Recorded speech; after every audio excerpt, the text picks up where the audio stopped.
تو خوشحال کر اپنی مخلوق پر رحم کر اللہ اللہ۔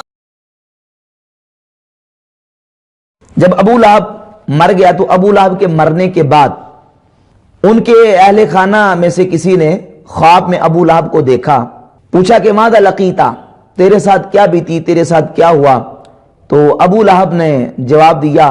لم القی خیرن بعدکم غیر انی سقیت فی ہذہ بعتاقۃ ثوابۃ، کہ مرنے کے بعد جب سے بچھڑا ہوں مجھے کوئی خیر اور بلائی نہیں پہنچی سوائے اس کے کہ جب پیر کا دن آتا ہے تو مجھے اس انگلی سے ثوابہ کو آزاد کرنے کی وجہ سے، جس انگلی سے میں نے اشارہ کر کے ثوابہ کو آزاد کیا تھا، اس سے مجھے پانی دیا جاتا ہے۔ حافظ ابن جزکرانی نے، امام بدر الدین عینی رحمۃ اللہ علیہ نے صحیح بخاری کی حدیث نمبر 5101 کے تحت لکھا ہے کہ یہ خواب دیکھنے والے نبی کریم علیہ الصلوۃ والسلام کے چچا حضرت عباس رضی اللہ تعالی عنہ تھے، جنہوں نے خواب میں ابو لہب کو دیکھا اور ابو لہب نے پھر اپنا سارا واقعہ اور ماجرا بیان کیا۔ اس روایت کو ہم بطور تائید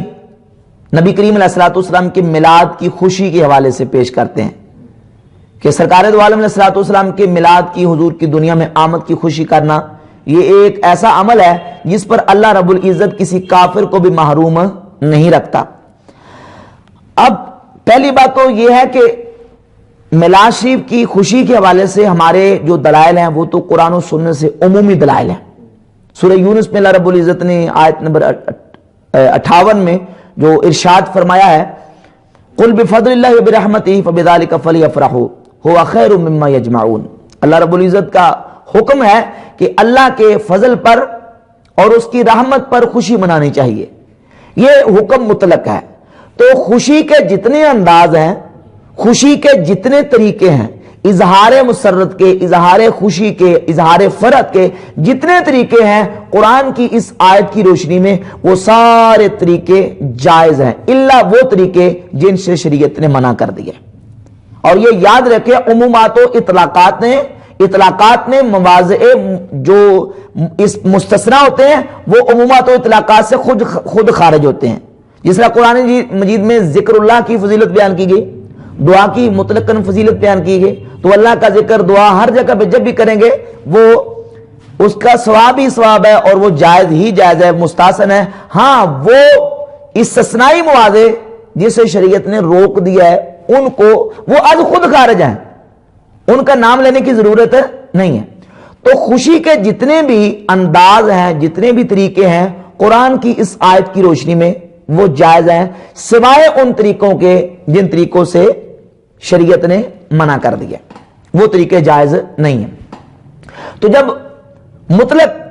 آیت سے اور مطلق دلائل سے، عمومی دلائل سے خوشی منانے کا اور خوشی کے اظہار کرنے کا ہمیں ثبوت ملتا ہے، تو یہ واقعہ بھی بطور دلیل کے ہم پیش کرتے ہیں صحیح بخاری سے۔ اب وہ لوگ جو صبح و شام بخاری کا راگ الاپتے ہیں، جب ان کے سامنے بخاری کی یہ روایت پیش کی جاتی ہے تو اس پہ وہ طرح طرح کے اعتراضات کرتے ہیں۔ ان اعتراضات میں سے ایک اعتراض تو یہ کرتے ہیں یہ خواب کا واقعہ ہے، ابو لہب کو حضرت عباس نے خواب میں دیکھا ہے اور خواب حجت نہیں ہوتا، تو بھئی ہم کون سا ہے اس کو جناب وہ نص قطعی اور ایسی حجت بنا کے پیش کر رہے ہیں کہ ہمارا میلاد کا خوشی منانا ثابت ہی اسی سے ہے، ہم اس کو بطور تائید کے پیش کر رہے ہیں۔ اور بطور تائید کے اس طرح کی چیزیں پیش ہو سکتی ہیں، اور ہر خواب جو ہے وہ یہ نہیں ہوتا کہ خواب کو ریجیکٹ کر دیا جائے۔ آپ قرآن و سنت اٹھا کے دیکھیں نا، کتاب و سنت میں خواب کی تعبیر ہے، اس کی حیثیت ہے، اور خواب سے باقاعدہ خواب کو قرآن پاک میں اور احادیث طیبات میں پیش کیا گیا اور اس سے باقاعدہ مسائل اخذ کیے گئے۔ تو یہ خواب جو ہے، اچھا خواب تو آ گیا ابو لہب کے حوالے سے حضرت سیدنا عباس رضی اللہ تعالیٰ کو۔ حضرت عباس نے اس خواب کو حالت ایمان میں جب اسلام قبول کیا تو نبی کریم علیہ الصلوۃ والسلام کے میلاد کی خوشی کے حوالے سے اس کو بطور تائید کے بیان کیا ہے، بطور تائید کے۔ اچھا پھر اس پہ ایک اعتراض یہ بھی ہے کہ یہ عروہ تابعی بیان کر رہے ہیں اور تابعی کی یہ روایت مرسل ہے اور مرسلات جو ہیں وہ حجت نہیں ہیں، تو بھئی مرسلات ہمارے نزدیک حجت ہے۔ امام سیوطی رحمۃ اللہ کی تدریب الراوی اٹھا کے دیکھیں، انہوں نے تدریب الراوی میں اجماع نقل کیا کہ 200 سال تک اجماع رہا ہے اس بات پر کہ تابعین کے مرسلات کیا محدثین کے نزدیک اور فقہاء کے نزدیک حجت ہے۔ اور تیسرا اس پہ اعتراض یہ کیا جاتا ہے اس واقعے پر کہ دیکھیں جی یہ ایک کافر کی سنت ہے، ابو لہب کافر تھا اور کافر کی سنت ہے، تم لوگ کافر کی سنت کو ادا کر رہے ہو، یہ کافر کا طریقہ ہے۔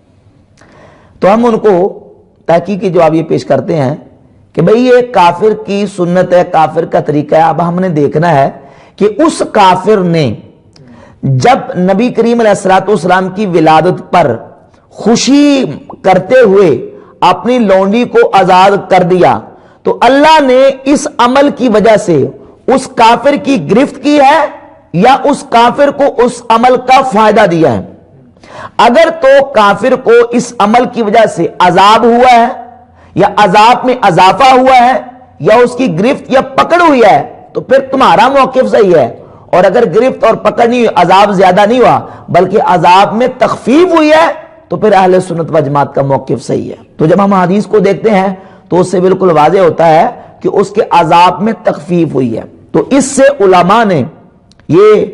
ضابطہ اور یہ استدلال کیا ہے۔ امام سیوطی رحمۃ اللہ علیہ نے اپنی کتاب الحاوی للفتاوی میں بھی ذکر کیا ہے کہ امام ناصر الدین امام شمس الدین دمشقی رحمۃ اللہ علیہ نے اس کو بیان کیا ہے، فرماتے ہیں کہ اذا کان ھذا کافرا جاء ذمہ تبت یداہ فی الجحیم مخلدا، کہ جب ابو لہب ایسا کافر تھا جس کی مذمت پہ قرآن کی پوری سورت نازل ہوئی ہے، تبت یدا ابی لہب ما تب، کہتے انا اتا انہ فی یوم الاثنین دائما، روایت میں آتا ہے کہ پیر کے دن اس کے عذاب میں تخفیف ہوتی ہے۔ فَمَزَّنُّ بِالْعَبْدِ الَّذِي طُولُ عُمُرِهِ بِأَحْمَدَ مَسْرُورًا وَمَاتَ مُوَحِّدًا، پھر اس مومن کے بارے میں تیرا کیا خیال ہے جو مومن پوری زندگی نبی کریم علیہ الصلوۃ والسلام کی آمد کی خوشی میں مسرور رہا اور ایمان کی حالت میں موحد فوت ہوا، اس مومن کے بارے میں تیرا کیا خیال ہے؟ ایک کافر جب رسول اللہ صلی اللہ علیہ وسلم کو اپنا بھتیجا سمجھ کے خوشی کرے اللہ اس کو محروم نہیں رکھتا، تو ایک مومن جب نبی کریم علیہ السلام کو اپنا آقا و مولا سمجھ کر حضور کی آمد کی خوشی کرے گا تو اللہ اس کو بھی محروم نہیں رکھے گا۔ اور آخری اعتراض یہ کیا جاتا ہے کہ دیکھیں جی قرآن مجید میں اللہ رب العزت نے ارشاد فرمایا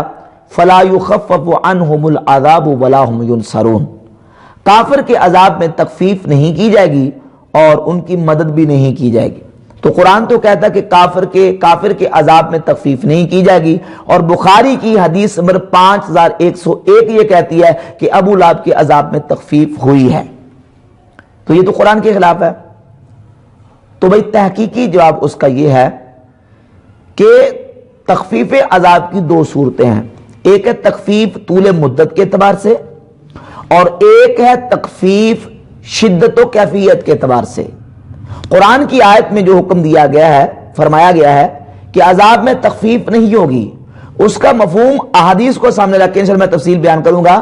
اس کا مفہوم یہی نکلتا ہے کہ کافر کے عذاب میں طول مدت کے اعتبار سے تخفیف نہیں ہوگی۔ یہ نہیں ہوگا کہ کسی کافر کو جہنم میں ڈال دیا جائے اور وہ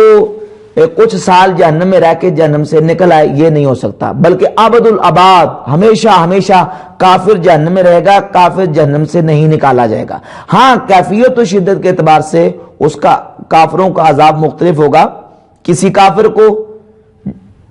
جہنم کے اوپر والے درجے میں، کسی کو درمیانے درجے میں اور کسی کو آخری درجے میں ڈالا جائے گا، کسی کو ہلکا عذاب، کسی کو درمیانہ عذاب اور کسی کو شدید سخت ترین عذاب دیا جائے گا۔ کیفیت اور شدت کے اعتبار سے کفار کے عذاب میں اختلاف ہوگا۔ یہی وجہ ہے کہ صحیح مسلم میں امام نووی رحمۃ اللہ علیہ نے جب صحیح مسلم کی تبویب کی ہے تو انہوں نے باقاعدہ جو باب قائم کیا ہے صفحہ نمبر 109 پہ، باب کا عنوان ہے باب و شفاعت النبی صلی اللہ علیہ وسلم لأبی طالب والتخفیف عنہ بسببہ وَالتَّخْفِيفِ عَنْهُ بِسَبَبِهِ، کہ نبی کریم علیہ الصلوۃ والسلام کا ابو طالب اپنے چچا کے لیے شفاعت کرنے کا بیان، وَالتَّخْفِيفِ عَنْهُ بِسَبَبِهِ، اور نبی کریم علیہ الصلوۃ والسلام کی وجہ سے ان کے عذاب میں تخفیف کا بیان، اور پھر اس کے تحت احادیث امام مسلم رحمۃ اللہ علیہ بیان کرتے ہیں۔ یہ ہمارے مخالفین بھی مانتے ہیں کہ ابو طالب جو حضور علیہ السلام کے چچا تھے، ان کے عذاب میں تخفیف سرکار دو عالم صلی اللہ علیہ وآلہ وسلم کی وجہ سے ہوئی ہے۔ تو جب ابو طالب کے عذاب میں تخفیف ہو تو قرآن کے خلاف نہیں ہے، تو ابو لہب کے اگر عذاب میں تخفیف ہو تو بھی قرآن کے خلاف نہیں ہے۔ جو قرآن میں ہے اس کا مطلب اور مفہوم یہ ہے کہ طول مدت کے اعتبار سے کافر کے عذاب میں تخفیف نہیں ہوگی، ہاں کیفیت اور شدت کے اعتبار سے تخفیف ہو سکتی ہے۔ اور یہ جو ابو لہب کے عذاب میں تخفیف ہوئی ہے وہ کیفیت اور شدت کے اعتبار سے ہے، طول مدت کے اعتبار سے نہیں ہے۔ تو اس اعتراض کا جواب بھی بالکل اس سے واضح ہو جاتا ہے۔ اور آخری جو جواب ہے وہ یہ بھی جواب اس کا بالکل واضح ہے کہ یہ سرکار دو عالم صلی اللہ علیہ وآلہ وسلم کی خصوصیات ہیں کہ نبی کریم علیہ الصلوۃ والسلام کی برکت سے کسی کافر کے عذاب میں تخفیف ہو۔ تو یہ چونکہ سرکار دو عالم علیہ الصلوۃ والسلام کے میلاد پاک کی خوشی کی وجہ سے عذاب میں تخفیف کی گئی ہے، اور یہ حضور نبی کریم علیہ الصلوۃ والسلام